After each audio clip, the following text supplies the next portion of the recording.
विपक्ष अटल प्लान से बीजेपी को हराएगा, दूल्हा बनेंगे राहुल।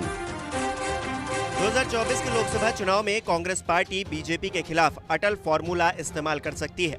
विपक्षी पार्टियों को एकजुट करने की कवायद के बीच ऐसी चर्चाएं चल रही हैं। इसी महीने 17 और 18 जुलाई को कर्नाटक के बेंगलुरु में 24 विपक्षी दलों की बैठक होनी है। विपक्षी गठबंधन का एजेंडा तय करने के लिए बुलाई गई इस बैठक से पहले दूल्हे और बाराती की बहस शुरू हो गई है। इस बहस की शुरुआत एनडीए के विपक्ष को घेरने के लिए एकजुटता की कवायद पर तंज करते बयान से हुई थी।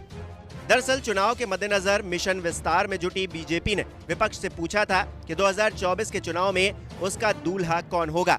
आपको याद होगा कि 23 जून को बिहार की राजधानी पटना में हुई विपक्ष की बैठक के बाद लालू प्रसाद यादव ने राहुल गांधी से कहा था कि आप दूल्हा बनिए, हम सब लोग बाराती बनने को तैयार हैं।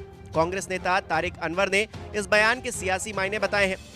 मीडिया रिपोर्ट्स के मुताबिक तारिक अनवर ने कहा है कि इसमें दूल्हे का मतलब प्रधानमंत्री पद के उम्मीदवार से था, यानी राहुल गांधी ही 2024 के चुनाव में प्रधानमंत्री पद के लिए विपक्ष की तरफ से उम्मीदवार होंगे और उन्हीं के नेतृत्व में चुनाव लड़ा जाएगा।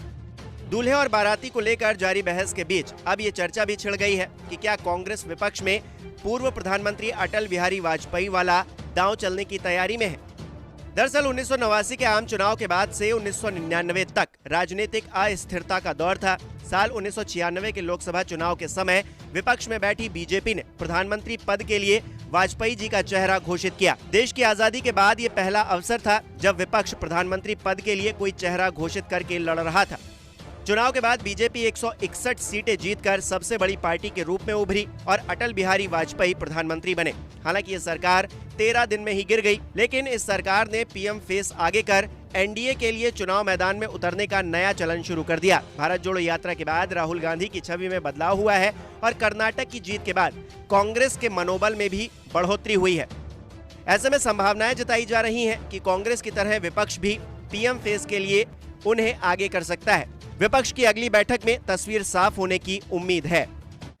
इसी तरह के ताज़ा अपडेट पाने के लिए प्लीज़ हमारे चैनल को सब्सक्राइब करें।